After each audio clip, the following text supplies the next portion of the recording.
যে এই পুকুরটা দেখো প্রায় ডুবে ডুবে যাবো যাবো অবস্থা। নমস্কার সবাইকে, কেমন আছো সবাই? আশা করছি সবাই খুব ভালো আছো। আজকে তো আমাদের এখানে প্রচুর বৃষ্টি হচ্ছে। আর আজকে বৃষ্টির দিনে আমি কি করলাম তোমাদেরকে সেটাই দেখাবো। তো চলো তোমাদের সবাইকে নিয়ে শুরু করি আজকের ব্লগটা।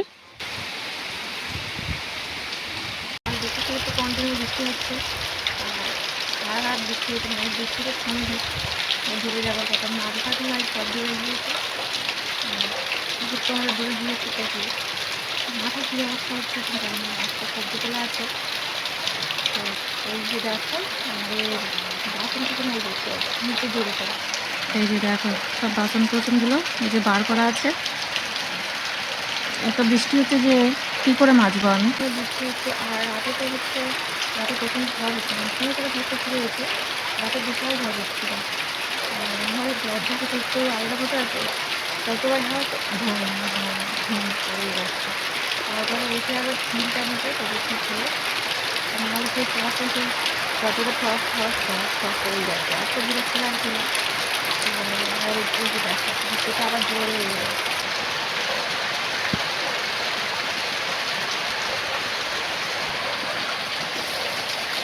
শুধু কোনো খড় নিয়ে আসছে ভিজে ভিজে জলে। আমাদের গোয়াল ঘরের তো ওখানে তারা ভর্তি, খড় কাটার জায়গা নেই, তাই জন্য উনি এখানে নিয়ে এসে খড় কাটে।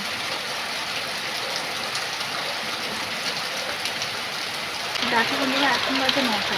অন্যদিনে রান্না করা ভাত বসি, এর আগে ভাত বসিয়ে, কিন্তু আজকে এত বৃষ্টি হচ্ছে যে কী করে ভাত বসাবো, রান্নাঘরে যাবো কী করে। রান্নাঘরেও জল পড়ে ভরে গেছে। দেখো এত বৃষ্টি হচ্ছে,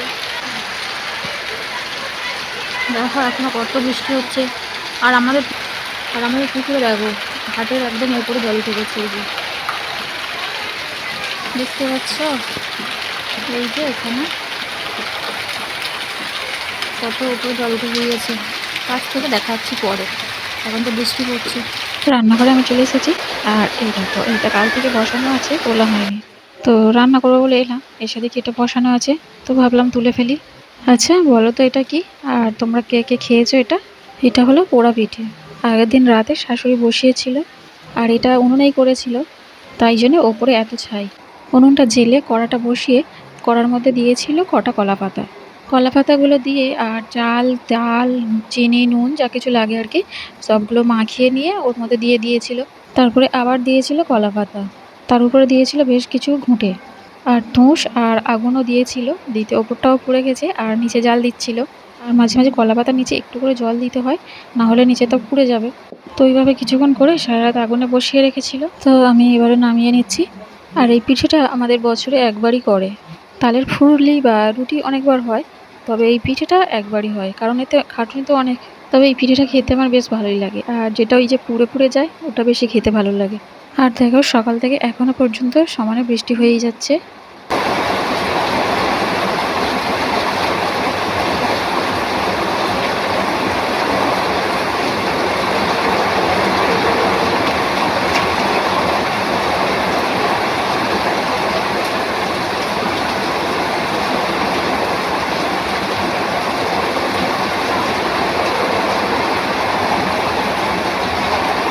তো এই যে দেখো আমি পিঠেটাকে তুলে ফেলেছি, আর পিঠের নিচে দেখো কত কলা পাতা।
পিঠেটা এখন থাক, পরে কাটবো।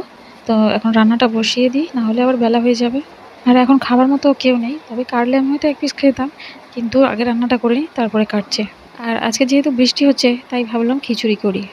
আগের একটা ভিডিওতে তোমাদের বলেছিলাম যে ডাল আমাদের নেই, শেষ হয়ে গিয়েছে, তো তার কিছুদিন বাদে ডাল ভাঙিয়ে এনেছে, তাই ভাবলাম আজকে খিচুড়িটা বানিয়ে নিই। আর খিচুড়ি করবো বলে আমি বড় হাঁড়িটা বের করে নিয়েছি। বের করে ওই যে হাঁড়ির পিছনে একটু ছাই মাখিয়ে দিচ্ছি, না হলে কালি হলে আর ওঠানো যায় না। এইভাবে রান্নার আগে একটু ছাই মাখিয়ে নিলে মাজার সময় আর কষ্ট হয় না। তাই বড় হাঁড়ি বের করলে আমি একটু ছাই বুলিয়ে নিই। আর যেই হাঁড়িটায় রোজ রান্না করি ওই হাঁড়িটা খিচুড়ি করলে ওতে ধরবে না। ভাত হলে আমরা একবারই ভাত খাই, তবে খিচুড়ি হলে 2-3 বার খেয়ে নিই। তাড়াতাড়ি হয়ে গেলে একবার খেয়ে নিই অল্প করে, তারপরে দুপুরবেলা খাই, আর যদি থাকে রাতে খাই। তাই জন্য খিচুড়ি করলে একটু বেশিই করি। আর এই যে দেখো আমার বদ অভ্যেস, ছাইটাকে একটু শুকতে হবে। ছাইয়ের মধ্যে জল দিলে এই সেন্টটা আমার খুব ভালো লাগে।